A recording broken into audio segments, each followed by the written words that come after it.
Bonjour à tous et Shavuot. Merci à vous d'être là aujourd'hui pour nous honorer et pour honorer la Torah. Voilà, avec Jérémy, grâce à Dieu, on a fini notre deuxième Masechet, qui était celle de Sota.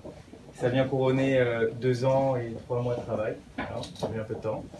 Et puis voilà, on a décidé aujourd'hui de faire ce SIOM et on remercie la présence de Rav Aoudi et la présence de nos familles, de la communauté et tout le monde présent.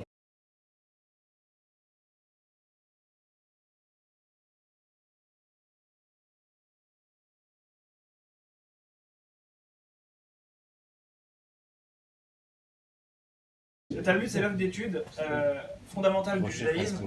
C'est un flambeau qu'on se transmet de père en fils, qui est là pour à la fois éclairer le texte et à la fois éclairer nos vies. Le Talmud s'articule en 2 parties. Une partie agadique, c'est-à-dire qui traite de choses non légales, et une partie de choses halachiques, qui veut dire légales. Donc en fait, c'est la combinaison des deux qu'on a décidé de vous faire, et ça va être le plan de notre exposé. Alors, donc, commençons, alors pour comprendre un petit peu, commençons à comprendre le cadre de la Sota. On a tous déjà entendu, à notre niveau, parler de la Sota, de cette femme soupçonnée d'adultère, qui va boire des eaux et miraculeusement, si elle a fauté, elle explose, et si elle n'a pas fauté, on parle d'elle comme une sadéquette. Mais expliquons le cadre. On a tout d'abord une union entre un homme et une femme, c'est un mariage, super, Mazal Tov, tout se passe bien. Bon, pas si bien que cela, parce que finalement, voilà, alors qu'est-ce qui va se passer? L'homme, du coup, le couple, donc le mari, va avoir un vent de jalousie vis-à-vis de sa femme, car il va avoir une pensée négative à son égard, et il pense que cette femme aurait des rapports, des relations avec un autre homme. À partir de là, que se passe-t-il? Il va voir sa femme, et il va lancer un processus dans la Torah, donc qui est le processus de la Torah. L'étape numéro 1, c'est le kinouï, c'est l'avertissement. L'homme va parler à sa femme et il va dire « Apparemment, tu aurais des relations où tu parles avec un tel. » Donc, il convoque 2 témoins et il va dire devant ces 2 témoins « Je t'interdis de voir telle personne. » C'est l'étape numéro 1. À partir de là, la femme, elle peut décider « Oui, tu as raison, j'ai fait une bêtise, je ne parlerai plus, c'est fini. » Ou bien, elle peut être entêtée et continuer dans son chemin. Et à partir de là, elle va avoir un vent de folie. Et elle va continuer à voir cet homme-là. Et elle va s'isoler avec cet homme-là. Après avoir été mise en garde. Que se passe-t-il à ce moment-là? Il y a 2 témoins qui l'ont vu cette femme s'isoler avec telle personne. Et donc, à ce moment-là, on est à l'étape, si vous voulez, l'étape 2 de la Sota. Du moment où elle s'est isolée après la mise en garde devant 2 témoins, ces 2 témoins viennent voir le mari et lui disent, on a vu en fait, qui sont des témoins qui peuvent être les mêmes, ou d'autres, qui vont voir le mari et qui vont dire finalement, tu sais, j'ai vu ta femme avec un tel. Et ils se sont enfermés dans tel endroit. À ce moment-là, elle devient interdite à son mari. Son mari n'a plus le droit d'aller avec elle. Car, étant donné qu'elle a suivi ce processus, il y a un doute qui existe entre cet homme vis-à-vis des femmes. A-t-elle fauté ou n'a-t-elle pas fauté? Et comme il a essayé de la mettre en garde pour justement essayer de sauver ce couple, parce que tout le but de cette procédure, c'est pas de la punir ou quoi que ce soit, parce que cet homme a le droit de divorcer s'il a un doute sur sa femme. Il peut dire, écoute, je trouve que tu as un comportement qui n'est pas bon, j'aimerais qu'on divorce, mais dans ce cas-là, c'est un divorce classique. Elle aura le droit à sa ketouba. Mais tout ce but de cela, c'est de prouver si elle a tort ou pas pour sauver son couple. Mais comme ils ont mis en place toute cette procédure, à partir de là, elle lui est interdite. Et après cela, alors après ça, il faut aller au Beth Amikdash. Il y a toute une procédure dont on va s'abstenir. Mais en tout cas, elle se conclut par une chose, c'est les eaux. Les eaux amères dans lesquelles sont diluées. C'est un breuvage magique dans lequel on dilue le nom de Dieu. Cette dilution, elle permet de faire en sorte qu'on va pouvoir lever le doute sur le fait est-ce que cette femme a fauté ou elle n'a pas fauté. Si cette femme, donc il y a 2 possibilités. D'une part, elle peut refuser de boire les eaux, dire voilà, ça m'intéresse pas, il y a un trop grand risque. D'une part, elle sait implicitement qu'elle a fauté. Elle dit voilà, je refuse de boire les eaux.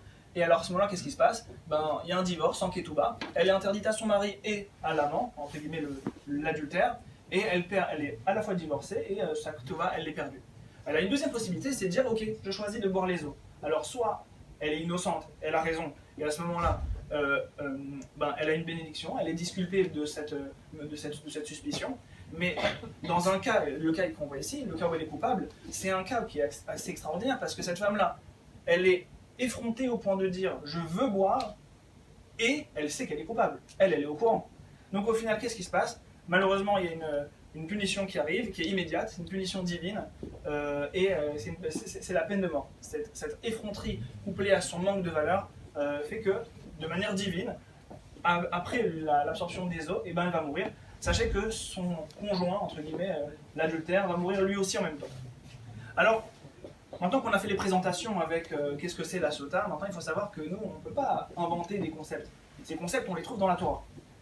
Alors, regardez, il y a quelques textes, en fait, vous arrivez à tout voir, parce que c'est, combien il y en a? C'est 20 versets, ça représente tout ce qu'il y a sur la sota. Il n'y a pas plus que ça dans la Torah. Dans la Torah écrite, donc dans le... Et toute cette partie-là ne fait référence qu'à la procédure du Beth Amikdash. Donc en fait, la procédure qui nous intéresse, c'est-à-dire qu'est-ce qui déclenche les eaux de la sota, c'est ça. Ça fait 4 versets. Alors, regardons en fait ces 4 versets. Vous savez, avant ça, j'ai une petite question qui n'a aucun rapport. Est-ce que vous savez comment est-ce qu'on fait pour estimer la valeur d'un livre? Alors, moi je sais comment on fait pour estimer. Qu'est-ce que je fais? Je vais voir le prix Nobel de littérature, je vais voir comment est-ce qu'on fait pour classifier un bon livre d'un mauvais livre. Alors il y a effectivement l'innovation qu'apporte le livre, il y a l'idée qu'elle véhicule, mais il y a aussi la grammaire, la syntaxe. Si un livre il est écrit avec énormément de fautes de grammaire, de fautes de syntaxe, on ne peut pas décemment dire que c'est un bon livre.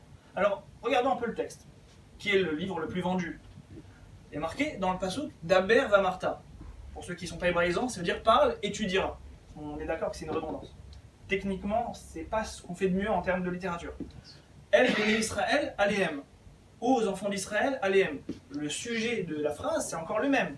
Ish, ish. Un homme, si dévie sa femme. Bah, un homme. Dis-moi une seule fois, je comprends. Kitiste ish. Si sa femme dévie. On est d'accord qu'on parle d'une femme qui a trompé son mari. Dévier, c'est un mot très euphémique. C'est une périphrase. Est-ce que c'est vraiment la meilleure manière de parler dans un texte de légal? Après, il y a marqué, il y a un certain nombre de choses que Rav m'a dit d'éviter de rentrer dans le détail, mais plusieurs fois, on a la même idée qui réapparaît. En l'occurrence, 3 fois. On parle d'une union entre un homme et cette femme présumée coupable. Encore une fois, on parle de l'union, et une 3e fois, on dit si elle s'est isolée et qu'elle s'est impurifiée. Ça fait 3 fois quand même. C'est-à-dire, je comprends que les juifs en est occupés, mais là, ça fait 3 fois, on a compris. Alors, il y a encore d'autres points, par exemple celui-là, Ve'ed enba, il n'y a pas de témoin, elle n'a pas été violée. Mais attendez, si elle n'a pas été violée, comment je sais qu'elle n'a pas été violée? Il faut qu'il y ait un témoin pour me dire elle n'a pas été violée. Donc en gros, on me dit il n'y a pas de témoin, elle n'a pas été violée. Donc c'est un peu une contradiction. Donc alors, si on arrive là à partir de ce que je vous ai dit sur le prix Nobel, ben, on a un problème parce que le texte il n'est pas terrible. Mais en réalité, c'est tout le contraire. C'est ça le génie de la Torah. C'est qu'il est capable de factoriser un nombre infini d'informations que je vais éviter de vous expliquer. On ne va pas du tout détailler. Mais en fait, chaque chose dont il est question ici, c'est une information. Chaque mot, chaque redondance, chaque chose est venue pour contribuer à apporter un message qu'il aurait été démesuré de mettre dans un seul texte. Vous voyez comment le texte, en fait, il est compréhensible en première lecture. Mais en fait, il contient, il factorise, on a crypté dans ce texte un nombre infini de pensées. Tous les cas sont dans ce texte. Et en plus, ce qui est terriblement beau, c'est qu'on a donné aux sages la possibilité d'avoir une grille de lecture de ce texte. On leur a dit, voilà, vous avez un moyen de le décoder. Et ce qui est formidable dans la Torah, c'est qu'avec la même grille de lecture, deux personnes peuvent avoir 2 visions différentes. C'est extraordinaire, ils ont le même outil de décodage. Mais ils voient 2 choses différentes. Et on voit donc que la Torah, c'est pas du tout un dogme. Parce qu'avec le même patrimoine, on arrive à 2 conditions différentes. Et si on arrive maintenant, à partir de ces éléments qu'on a trouvés, on peut peut-être réactualiser ce qu'on a vu. On peut se poser des questions. Qu'est-ce qui se passe si il avertit sa femme avec un enfant de 5 ans? Ne t'isole pas avec un enfant de 5 ans. Ou avec un animal. Est-ce que ça marche? S'il lui dit ne t'isole pas mais qu'il n'y a qu'un seul témoin. Ou si la personne qui a constaté l'isolement c'est son mari. Qu'est-ce qui se passe? Et dernière question. Et je demanderai à Isaac son avis. Mais on est d'accord que c'est quand même très... On est dans une période d'égalité homme-femme. Là, je ne sais pas si vraiment on est très juste. Alors, je sais pas. Bon, très bien, donc on voit bien la force de la Torah, le message écrit, tout ce qui peut être, si vous voulez, divulgué grâce à la Gemara. Mais bon, quand on voit un petit peu cette procédure, si on prend un peu de recul, on se dit, la Torah, elle est quand même dure vis-à-vis de cette femme, quoi. On la soupçonne, et si c'est le cas, même si elle est effrontée, elle meurt. Et bien sachez que non, la Torah, elle est juste. Elle est tellement juste que si cette femme n'a pas de mérite, elle meurt tout de suite. Mais la Torah, elle est tellement juste que si elle a un mérite, alors la Torah détaille de quel type de mérite on parle. Mais pour vous donner un exemple, si jamais cette femme-là, avec ce qu'elle a fauté, eh ben, elle a amené son enfant étudier à l'école ou au Beth Midrash. Ça, c'est considéré comme la Torah comme un mérite. Et grâce à ce mérite, la femme va mourir, mais avec un temps additionnel, qui peut aller jusqu'à 3 ans. Et on dit que les premiers signes se montrent sur son visage, c'est-à-dire qu'aux yeux de tous, on sait qu'elle a fauté, mais la Torah est tellement juste et tellement belle qu'elle va attribuer à cette femme un mérite. Il y a quelque chose, la Torah elle est tellement juste, encore plus juste, on pourrait dire ok mais c'est bien, cette femme elle est quand même, voilà, imaginons qu'elle est fautive, et ben c'est la seule qui est coupable, on la punit et on voit pas ce qui se passe du côté de son mari, et ben non. Sachez que cette femme, si son mari a fauté, on parle a fauté dans ce domaine-là, donc avec d'autres femmes, donc il est pas clean, tout simplement, les os ne testent pas la femme. Donc la Torah elle est tellement juste qu'elle regarde même le comportement de son mari. Donc on ne peut pas croire que la Torah est misogyne, ou qu'elle va que dans un sens, ou qu'on met l'homme sur un piédestal. Non, on va regarder justement le comportement de son mari. Si lui aussi a fauté, les os ne sont pas valides et ne testent pas la femme.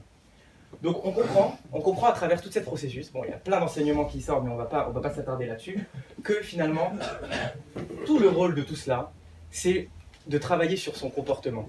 C'est-à-dire qu'on est en train de dire, voilà, calme-toi, fais attention, on est en train de dire à cette femme, fais attention, il faut bien se comporter, tu es dans un cadre de vie, tu as un mari, tu as des enfants, déconne pas. Et cet homme-là, on est en train de lui dire, mais toi, ça te donne pas le droit de faire ce que tu veux. Donc tout ce cadre-là est justement là pour nous forcer à avoir un bon comportement. Et ça va découler vers une autre partie de la Gemara, un grand concept qu'on connaît tous, qui est le mesure contre mesure, mida keneged mida, qu'on a beaucoup entendu. C'est la réciprocité en fait. De la manière dont je me comporte vis-à-vis de mon prochain, le bon Dieu se comporte vis-à-vis de moi de la même façon. On donne un exemple. Ça, donc le petit rond noir, c'est mon action. Imaginons que c'est une action mauvaise. Et bien le bon Dieu aura la réciprocité de mon action mauvaise vis-à-vis de moi. Si vous voulez, la punition, la conséquence, sera égale au tort que j'aurais causé. Prenons les exemples qui nous sont donnés dans la Gemara rapidement. Nous voyons Samson, donc Shimshon, qui était un grand juge de la Torah. Sans trop rentrer dans les détails, c'était quelqu'un qui a fauté avec ses yeux. Il a fauté avec ses yeux, car grâce à son œil, il s'est laissé emporter par son désir vis-à-vis d'une femme qu'il ne devait pas, et il a été puni avec ses yeux. D'une certaine façon, si vous voulez le savoir, étudiez la Gemara. D'un autre côté, Avshalom, qui était le fils du roi David, un grand sadique, qui lui aussi a fauté, mais il a fauté avec son orgueil. L'orgueil d'avoir des cheveux magnifiques. Et sa punition a été d'être puni avec des cheveux. Il a été accroché à un arbre à cause de ses cheveux. Bon, rentrez dans la Gemara pour comprendre un peu plus là. Tout cela pour vous dire que la réciprocité de nos actes ont une répercussion directe sur la punition que le ciel va avoir vis-à-vis de moi. Donc tout ce travail pour dire que c'est tellement important de travailler sur ces leaders. Mais à l'inverse d'un mida keneged mida négatif. Donc voyons, je faute 1, je reçois 1 en punition. Si on arrive à se faire un schéma très simple. Il y a le mida keneged mida positif. Imaginons que j'agis bien vis-à-vis de mon prochain, de quelque manière qu'il soit. Sachez que je ne vais pas recevoir en conséquence une répercussion positive égale à ma bonne action, mais une multitude de répercussions positives. Donc la récompense, si vous voulez, elle sera beaucoup plus grande. Quel exemple vient nous donner la Gemara? Elle vient nous évoquer Myriam. Donc Myriam, c'était la sœur de Moshe Rabbeinu. Lorsque Moshe donc a été émis sur le ruisseau par sa mère, donc dans le Nil, elle a attendu un certain nombre de temps pour voir qu'il ne se passe rien lors de son voyage, jusqu'à qu'il soit récolté par Batia. Razak, c'est bien, tout le monde suit. Et donc la Torah nous dit, Myriam a attendu un certain temps, on parle de 20 minutes, et en récompense, eh ben, elle a été attendue par le peuple 7 jours dans le désert lorsqu'elle a été punie de Tsarahat après son Lachon Hara pour Moshe.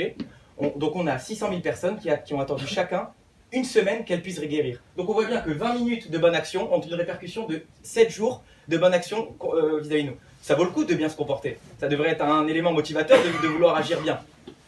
Dans la continuité de tout ce travail de Midot, il y a un passage dans Sota qui nous a marqué. Jérém, tu veux le lire? Alors il est marqué Amar Rabbi Yirmiyah bar Abba, Arba Kitot et Mekablet Neshrina. Il y a Rabbi Yirmiyah, fils de Abba, il a dit 4 types de personnes ne reçoivent pas, entre guillemets, le visage de la Shrina. On ne va pas rentrer dans le détail de qu'est-ce que ça veut dire le visage de la Shrina, déjà parce qu'on ne sait pas ce que ça veut dire exactement, mais en plus parce que c'est quelque chose de très mystique. C'est 4 listings, 4 anafim, 4 shkarim et 4 mais après la Shonara. Ce qui veut dire en français la flatterie, le Lachon Hara, le mensonge et la raillerie, la moquerie. Donc concentrons-nous, regardons ces 4 types de personnages que la Torah nous précise. On voit 4 types de personnages qui ont quelque chose en commun, c'est qu'ils ont fauté avec leur langage.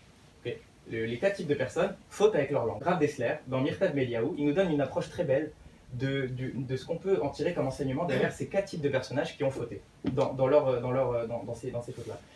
Celui qui est flatteur, prenons le flatteur. Comme tu es beau, comme tu es gentil, comme tu es le plus riche, comme tu as une belle voiture, comme ta femme est belle. On pourrait se dire, franchement, la Torah, elle est dure. Elle nous empêche de faire des compliments à son prochain. Maintenant, c'est pas ce que la Torah vient nous dire à ce moment-là.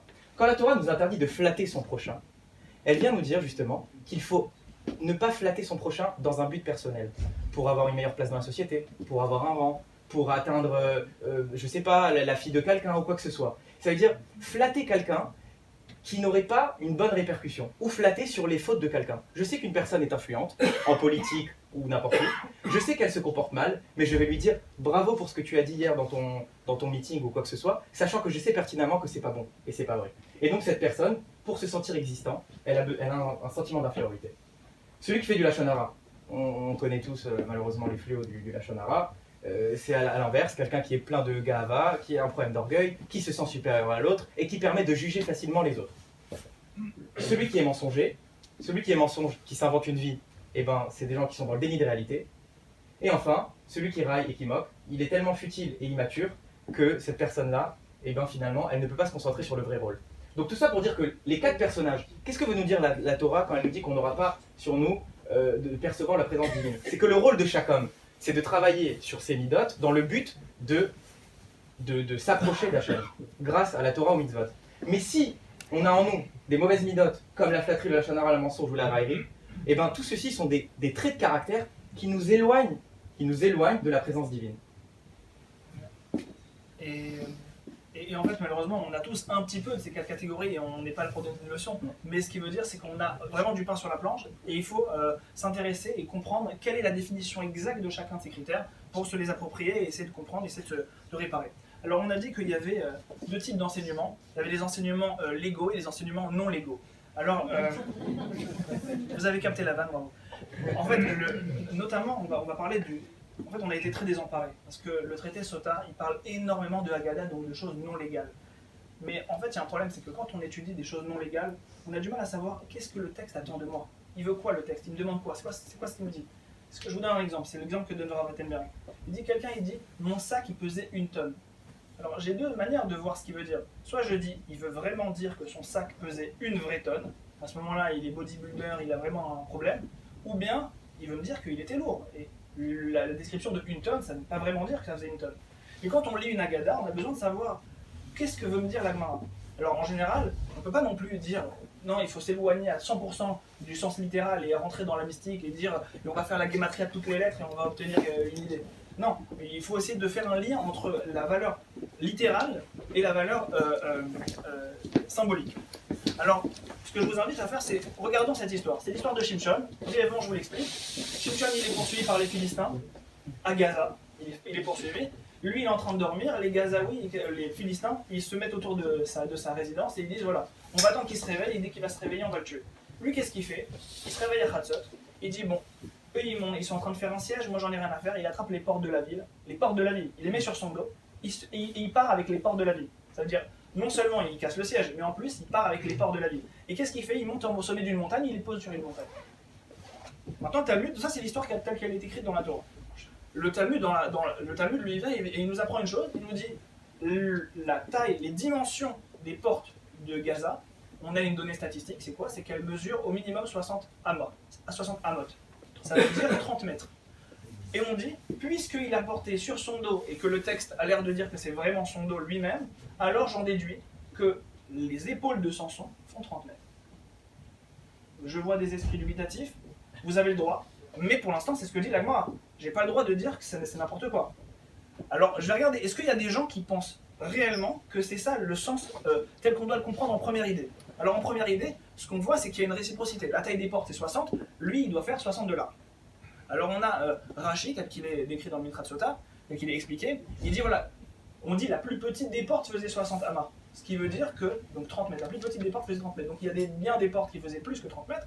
Et donc Rachid, tel que lu par le Mitra Sutta, il dit bon, ça veut dire qu'il y avait peut-être plus. Peut-être que Samson il faisait pas 30 mètres de large, mais il faisait peut-être 40 mètres de large. On a une autre avis, c'est l'avis du Maharsha, qui lui vient et dit bon, mais si j'ai les bras qui dépassent, est-ce que la porte elle fait 60, mais j'ai des bras qui sont un peu longs, est-ce que donc en fait moi je fais un peu moins. Bon, il dit non, au final c'est pas moins de 60, ne viens pas avec cette critique. On a trois approches qui sont des approches très littéralistes. Est-ce que nos esprits dubitatifs nous permettent de les juger? Pas du tout, parce que c'est tel que le message il a été diffusé. Est-ce que Rashi, le Maharsha, il pense exactement que c'est exactement ça qui s'est passé? On ne peut pas le dire. En tout cas, on ne peut pas critiquer. Mais maintenant, on a un commentaire, et c'est, on va dire, on change, on passe un mur. On passe un mur de la Haggadah. On rentre dans plutôt de la Dracha. On va rentrer dans quelque chose qui est un peu moins littéraliste. C'est le Ben Ishraï. Le Ben Ishraï, il fait une référence. Il dit, regardez, si quelqu'un il a des épaules qui font 60 mètres de large, 60 coudées de large, ce qui fait que ça fait 30 mètres, alors pour avoir des proportions qui sont homogènes, il faudrait qu'il fasse 50 mètres de haut. Et très jolie intervention du Ben Ishraï, il dit mais comment il fait pour rentrer chez lui, pour rentrer dans un magasin, pour aller pour avoir un lit. Et donc, de manière très pragmatique, il vient et il dit je suis obligé d'arriver à dire qu'il y a une autre vision du jeu. Rav Avosi m'a dit c'est plutôt de dire qu'il n'y a pas une autre vision, il y a une vision supplémentaire, complémentaire. Il dit en fait qu'est-ce que c'est? C'est juste de dire que porté à l'échelle, il avait une aptitude de celle d'un homme qui ferait 60 mètres de large, 30 mètres de large. Donc en fait, c'est pas que lui il fait, c'est en termes de force physique. Il a une force proportionnelle à 60 fois la taille qu'il a actuellement, 60 fois la taille d'un homme normal. Et il a un équilibre extraordinaire parce qu'il est extraordinairement large. Mais on a encore d'autres commentaires. Des commentaires qui poussent encore vers la symbolique, vers l'idée. Sans pour autant renier les commentaires précédents, il permet d'avoir une vision plus profonde. Je vous en donne un par exemple. Le texte il dit Shishim Ama, c'est dit au singulier. Bah regardez, c'est la même guématria entre Shimshon et Shishim Ama. Alors vous allez me dire, mais c'est de la guématria, c'est des mathématiques. C'est quand même joli, ça veut dire qu'on voit vraiment qu'il y a un lien. C'était d'ailleurs une erreur un peu orthographique de dire Shishim Ama. On aurait pu dire Shishim Amot, ça aurait été aussi acceptable. C'est le Mishberiam qui dit ça. Le Maharal, lui, il a une approche un peu différente. Lui, il vient et dit, regardez, à chaque fois que la Gemara elle emploie des chiffres, certains chiffres bien spécifiques, elle veut me faire passer un message. Si j'utilise le mot 60, c'est que je veux parler de quelque chose de complet, d'entier. Si j'utilise le mot les épaules c'est le centre de la force de lift, la force de manutention. Et donc, quand je dis qu'il est 60 épaules, ça veut dire qu'il est très fort physiquement. C'est une manière de parler, c'est codé. C'est que la Gemara trouve judicieux de faire passer ce message de cette manière. Mais on peut continuer, on peut aller encore plus loin. Le Be'il, la reste, celle que c'était par Rav Rosenberg Zatzal, il dit regardez, et c'est formidable. Il dit, si je prends 60 coudées, que je le transfère dans une autre unité de mesure, qui sont les téphars, c'est quelque chose qui est très commun, c'est pas du tout une unité de mesure cherchée n'importe où, c'est 360 fachim. C'est la même guématria que le mot Satan. Et donc en fait, et d'ailleurs, alors il y a le kollel avec. Il y a le kollel avec. Et d'ailleurs, c'est les portes de quoi? C'est les portes de Gaza. C'est les portes de Gaza, et parce que Gaza en hébreu ça se dit Aza. Aza, c'est l'équivalent de la Hazut Panim, l'effronterie. Et donc, quel est le message qui se cache derrière? C'est pas qu'il y a un monsieur très baraqué qui a porté une porte, c'est qu'il y a quelqu'un qui est le contrepoids de ce qui est négatif chez les Philistins, donc la Hazut Panim, l'effronterie, et que lui, il est le fer de lance juif pour lutter contre ça. Et c'est ça qu'on dit, il est juge. Et d'ailleurs, je vous donne deux informations. Premièrement, Shimshon était juge, Samson était juge. C'est, on va dire, le top niveau en termes de niveau social. Il a le pouvoir de décision, il peut décider de quelqu'un de vie ou de mort. Et il était, comme on a dit, très musclé, très fort. Vous vous rendez compte qu'il peut s'attribuer tous les pouvoirs? Eh ben non. Il a toujours refusé, même qu'on lui amène son bâton. Il était boiteux, il a toujours refusé qu'on lui apporte son bâton. Ça veut dire à quel point il était droit. Et donc, c'est encore des approches. Si on cherche d'autres approches, encore plus symboliques, on rentre dans la Kabbalah, et il y a le Afikiyam du Rav Yissi Kraver. Encore de la Kabbalah, je vous avoue, j'ai essayé de le lire, il est disponible ici. Au 4e mot, je ne comprenais plus rien. Mais je ne suis pas du tout un exemple. Mais en tout cas, je veux dire que on peut rentrer encore dans la symbolique. Pourquoi on dit ça? Parce que même si on peut être déstabilisé par des textes, il ne faut surtout pas les négliger, dire oui, ça ne veut rien dire, pas du tout. Il faut comprendre que soit le récit est extraordinaire, soit le message est extraordinaire. Et continuons. Donc maintenant, on arrive à la dernière partie, la partie pour conclure le Sioum.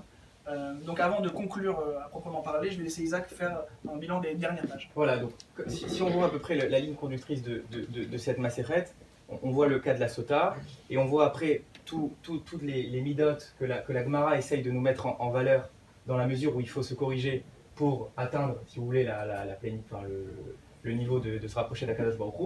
Et on voit que dans les dernières pages de la Gemara, on nous décrit des périodes assez lourdes, assez mauvaises, assez néfastes, où, coup sur coup, le Ham Israël et le jugement, donc les rabbinim en Israël, ont commencé à se comporter mal, et donc justement avoir des mauvais traits de caractère qui ont fait qu'on a perdu beaucoup de choses. Qu'est-ce qu'on apprend en 47a? Il y a eu la décadence modale, l'écadence morale. C'est-à-dire que les Bnei Israël, qui avant étaient, on va dire, de manière très caricaturale des tzadikim, ont commencé à le crime, la perversion, l'ignorance, la corruption, etc., qui a fait qu'il y a eu des grandes réformes qui ont eu, comme par exemple la fin de la sota. Donc on a annulé la procédure de la sota quand on a vu que justement les gens se comportaient de plus en plus mal, et il y avait beaucoup de tromperies, il y avait beaucoup de meurtres, etc. Donc sachez qu'à l'époque où la sota était, donc le principe, toute la procédure de la sota était en marche, on parle que des gens qui ne fautaient presque pas, et qu'on avait un cas spécifique qui sortait du commun. En 48a, on nous parle, donc après que ce soit le peuple qui pêche, on a le bouleversement dans les institutions juives. Donc on a les juges qui commencent à être corrompus, voilà, les bêta midrash, les lois de la pureté, de la prophétie, donc il y a la fin de la prophétie, etc. Quelles ont été les conséquences de ces fautes dans nos autorités? On a eu la modification de la manifestation spirituelle, donc c'est le lien avec Dieu qui est moins fort, il y a moins de miracles, il y a moins de capacités nutritives. Il faut savoir qu'à l'époque du Beth Amikdash, lorsqu'on goûtait des fruits, ils avaient une valeur qu'aujourd'hui on ne connaît pas. On ne connaît plus. Quand on mange une pomme ou une poire aujourd'hui, elles n'ont pas du tout la même saveur qu'il y avait à l'époque. Et les valeurs nutritives pour le corps n'étaient pas du tout les mêmes. Donc c'est des choses qu'on a du mal à imaginer aujourd'hui, mais il faut savoir que le fait qu'on apporte les fruits au Beth Amikdash à l'époque créait un lien entre cette récolte et Akadosh Baruch Hu qui faisait qu'on avait des valeurs nutritives supplémentaires.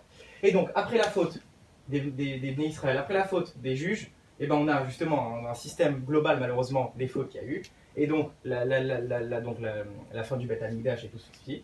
Et on voit qu'en 49.1, on nous dit que après toute cette déchéance, si vous voulez, des midot, on a perdu des piliers, des socles, des concepts de la Torah. Avec Rabbi Meir, on a perdu le fait de pouvoir faire des métaphores adéquates dans la Torah. Donc toutes les métaphores ont été perdues. Ben Azaï, l'assiduité dans l'étude. Depuis qu'il y a eu le Ben Azaï, on ne sait pas c'est quoi être assidu dans la Torah. Donc aujourd'hui, on voit des gens qui étudient du matin au soir, et c'est rien par rapport à l'époque de Ben Azaï. Ensuite, Ben Zoma, exégèse des versets, le fait de comprendre les versets de la Torah. On a perdu, si vous voulez, cette interprétation.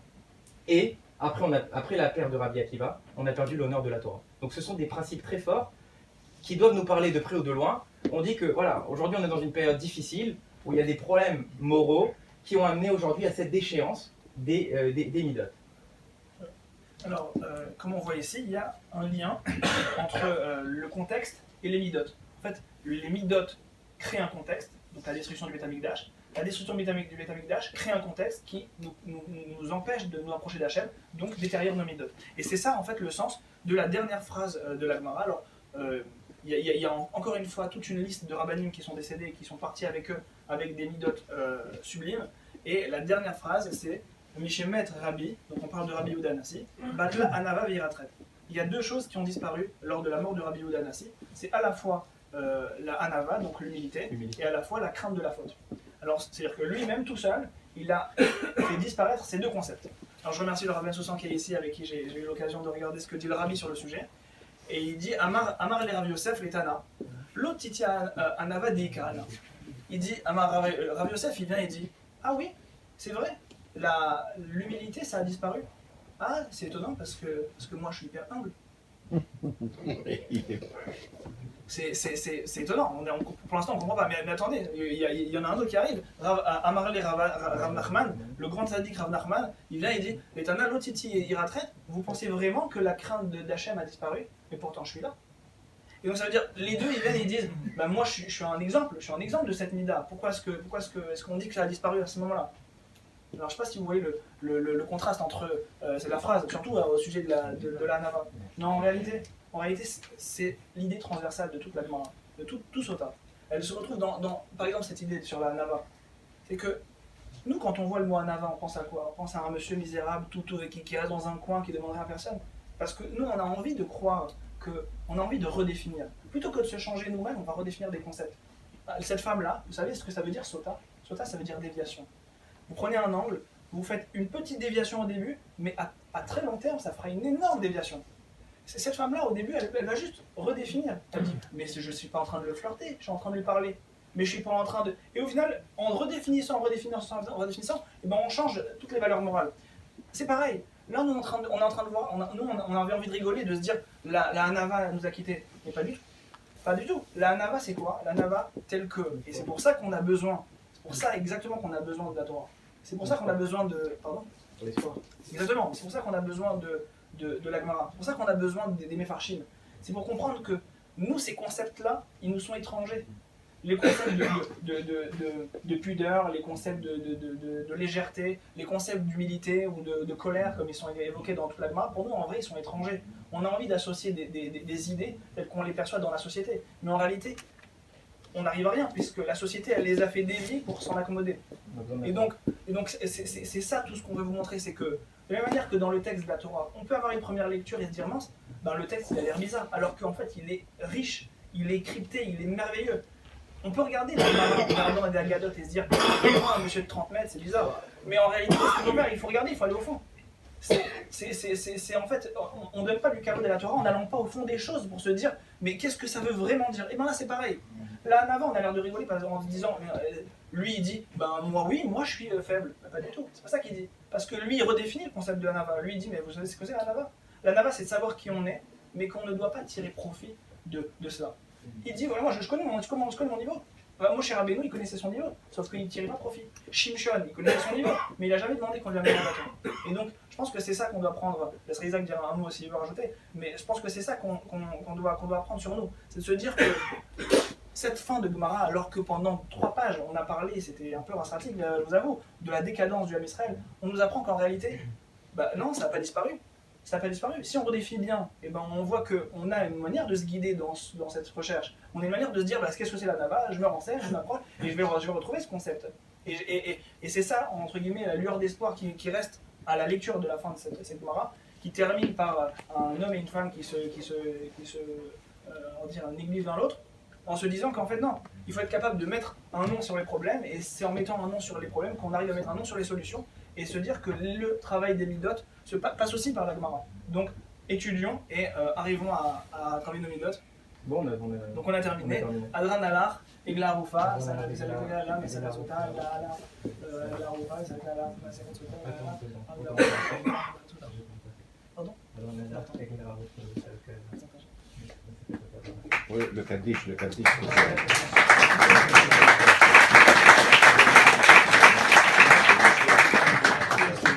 C'est une procédure qui dure un peu de temps, alors on vous laisse un petit peu de lecture. Je vous en prie. De choses qu'il faut retenir.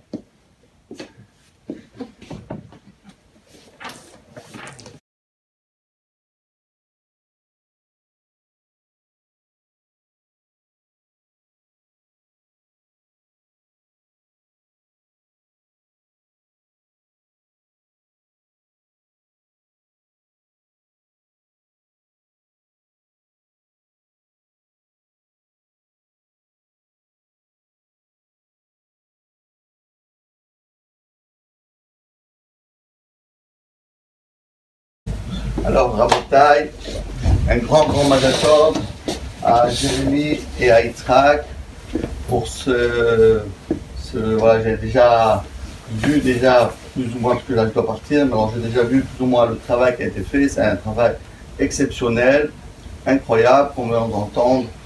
2 ans de travail, Baruch Hashem, et ça nous fait chaud au cœur de voir que le flambeau de la Torah est transmis, Baruch Hashem, voir nos jeunes, Baruch Hashem, qui sont là pour pas simplement étudier comme ça, traverser des textes, mais pour approfondir, pour arriver à des conclusions, pour comprendre, pour approfondir, pour arriver à la halakha, que ce soit dans la Gada, que ce soit dans la halakha, c'est extraordinaire. Et en tout cas, personnellement, pour moi, ça me fait chaud au cœur, puisque Jérémy et Yitzhak, qui sont très proches de mon cœur, alors si en plus ils me font un sioum, ils ne peuvent pas me faire plus plaisir ce soir que ce sioum. Alors Bezrat Hashem, on va leur donner la bracha.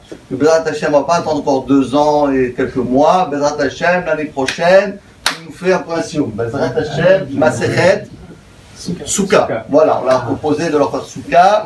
Ils ont été d'accord.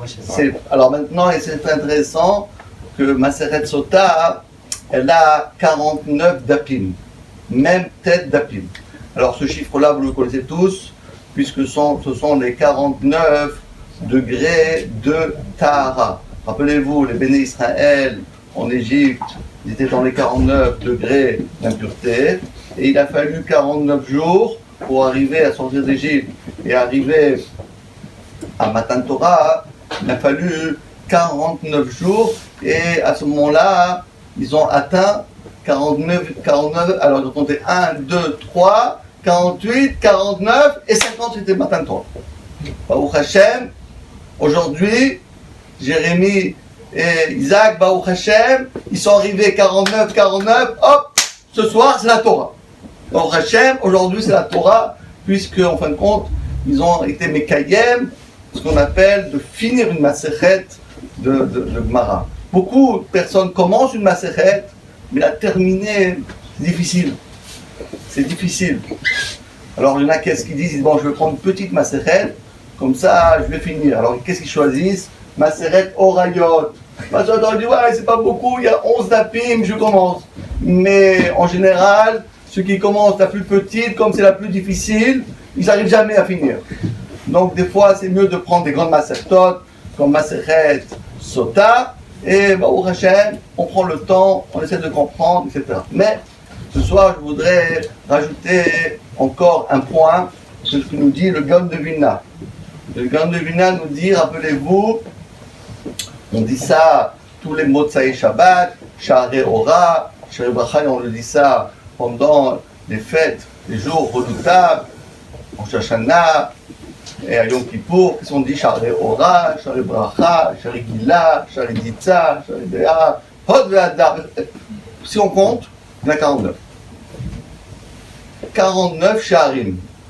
Il y en a 49 Sha'arim.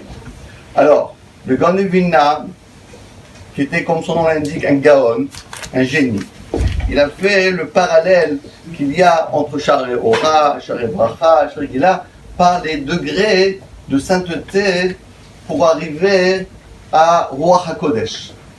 Vous savez que les grands sages, nos Chachamim, nos Rabbanim, ils ont Ruach HaKodesh. Et comment ils font pour avoir HaKodesh? Dans quelle université ils ont étudié pour avoir Ruach HaKodesh? Tout simplement, ils ont étudié la Gemara, le Shas, Babli, Yerushalmi, Mechita, Tosefta, etc., etc., etc. Ils ont étudié Torah chez Baal Peh, ils ont Ruach HaKodesh. Dit le Gaon de Vilna que le Ruach HaKodesh, c'est le chiffre 50. Mais celui-ci, on ne peut pas l'apprendre. Celui-ci, c'est Dieu qui nous le donne. Nous, ce qu'on peut faire, c'est de monter un degré, comme dans une échelle, encore un échelon, encore, et encore, arriver au 49e degré. À ce moment-là, lorsqu'on arrive au 49e degré de Kedusha, à ce moment-là, Hachem nous donne gratuitement le 50e degré. Le 50e degré, on ne peut pas l'avoir. Comme c'est écrit au sujet de Moshe Rabbeinu, Vatachasreu me'at melokim, même tête. Moshe Rabbeinu, il avait 49e. Il avait 49 degrés de Kedusha. Il voulait le 50e, Hachem lui a donné. Parce qu'on ne peut pas arriver, nous, puisque nous sommes tous des humains, et Hachem, il est divin. L'humain ne peut pas ressembler au divin. Il ne peut pas. Alors comment on peut faire? Il faut qu'Hachem nous le donne, gratuitement. Matanot, Hachem nous donne matana. Eh bien, peut-être la Masechet Sota, comme ils vont vous l'expliquer, la Masechet Sota, il y a quelque chose de particulier. C'est que des miracles. La Masechet Sota, on va dire le fil conducteur de la Masechet, c'est des miracles. Un miracle, Shimshon, ceci, Myriam, tout c'est des miracles. On dirait qu'on passe dans un monde meilleur. On est dans un monde complètement qu'on ne connaît pas. Même la Sota elle-même, on boit comme ça, elle boit, papa, et ça fait toutes sortes, il y a des enfants, on ne comprend rien, comment ça marche? C'est miraculeux. Pourquoi? Parce que, justement, dans la Maseret Sota, il y a cette force de même tête. Hein, les Khamim, lorsqu'ils ont fait la Maseret Sota à la 49 pages, c'est qu'il n'y a qu'un message. Et c'est quoi le message? Le message, c'est que nous, dans notre vie, on doit faire le maximum. Encore un échelon, encore grimper, encore une Maseret, encore une Maseret, encore une Maseret, et maintenant une Maseret Souka, et après on décidera encore un autre Bezrat, et encore, et encore, et on grimpe, et on grimpe, et on grimpe. Et lorsque on est, voilà, Hachem, j'ai fait, je suis arrivé au 49e, je ne peux pas monter plus haut. N'aie pas peur. Là, c'est moi, à moi de jouer. Maintenant, c'est moi qui va te donner le 50e degré. C'est ça les miracles. C'est pourquoi que Maseret Sota, elle a quelque chose de particulier, qu'elle est miraculeuse, puisqu'en réalité, on est dans le... On arrive jusqu'à la fin de la Maseret, on est 49e, mais on reste sur notre fin. D'accord, on a fini, mais et alors? Ben, n'aie pas peur. Jérémie, n'aie pas peur. Ça, n'aie pas peur. Il va voir le 50e. C'est quoi le 50e? Bezrat Hashem. C'est Bezrat Hashem que, donc voilà, comme tout le monde est là pour féliciter nos amis, alors on va leur souhaiter Bezrat Hashem que grâce aux 49 dapim de Gemara qu'ils ont étudiés, ces 49 échelons qu'ils ont grimpés, que Hashem leur donne Bezrat Hashem, Bematana, une kala, Bezrat Hashem, un mariage, des enfants en bonne santé, et que Bezrat Hashem, la prochaine fois, ils nous font le sioum avec leur kala qui est assis du côté des femmes. Amen. La belle-mère aussi.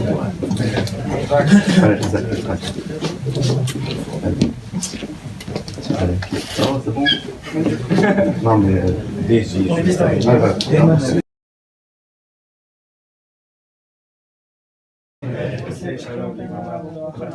Shalom Aleinu ועל כל עמו ישראל ואמרו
On vous invite à danser autour de la table de la Séouda.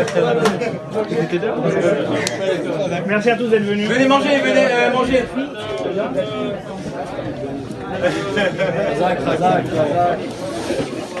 Venez faire des brachot.